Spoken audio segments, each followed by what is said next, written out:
सबसे बड़ा महत्वपूर्ण इशू ये है, आप लोगों की जानकारी में होगा, कल हम विधानसभा के अध्यक्ष महोदय से भी मिलने गए थे, स्पीकर साहब से भी मिलने गए थे।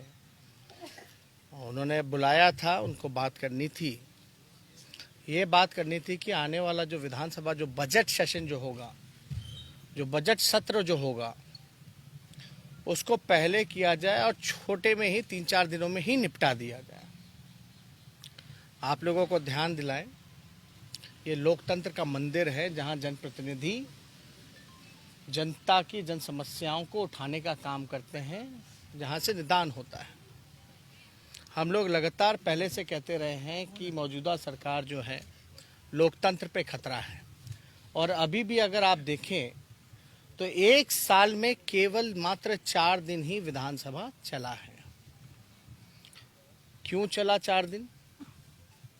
और आने वाला जो मार्च में जो हमारा जो सेशन होना होता है, जो 1.5 महीने का होता है, उसको 3-4 दिन में ही क्यों निपटाने की बात की जा रही है?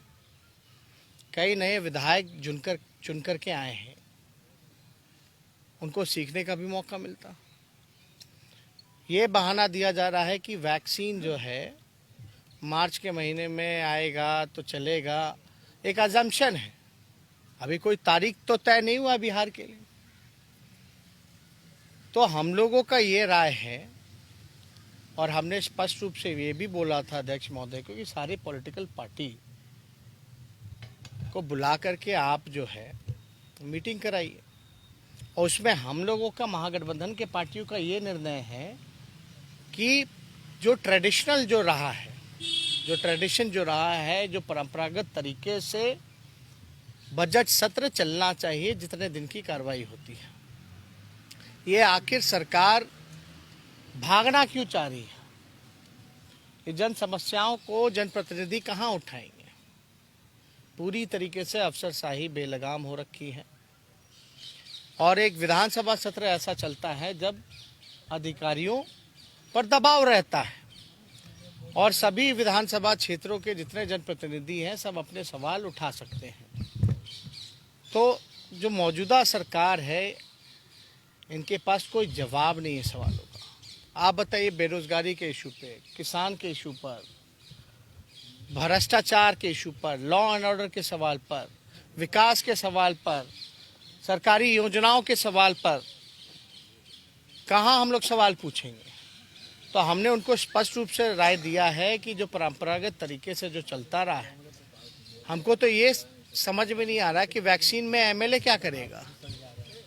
और जब सत्र चल रहा हो तो सत्र में तो और दबाव होगा अधिकारियों पर, सही फीडबैक मिलेगा, जनप्रतिनिधि सदन में जानकारी प्राप्त कर सकते हैं सरकार द्वारा कि भाई उनके क्षेत्र में कितने टीका लगे हैं, कितने टीका नहीं लगे हैं, कितने बकाया हैं, ढंग से लग रहे हैं कि नहीं लग रहे हैं।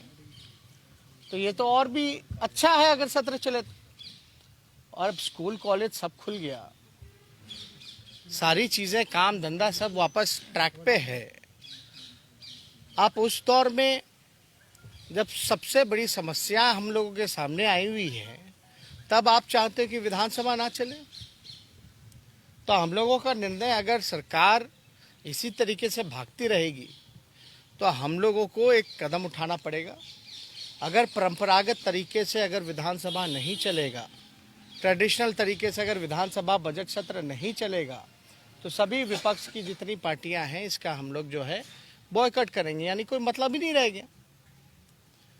तो इसलिए हम सब लोगों की मांग है कि विधानसभा सत्र जो है, जो परंपरागत तरीके से है वो चलना चाहिए, ताकि जनप्रतिनिधि जन समस्याओं को उठाने का काम करे।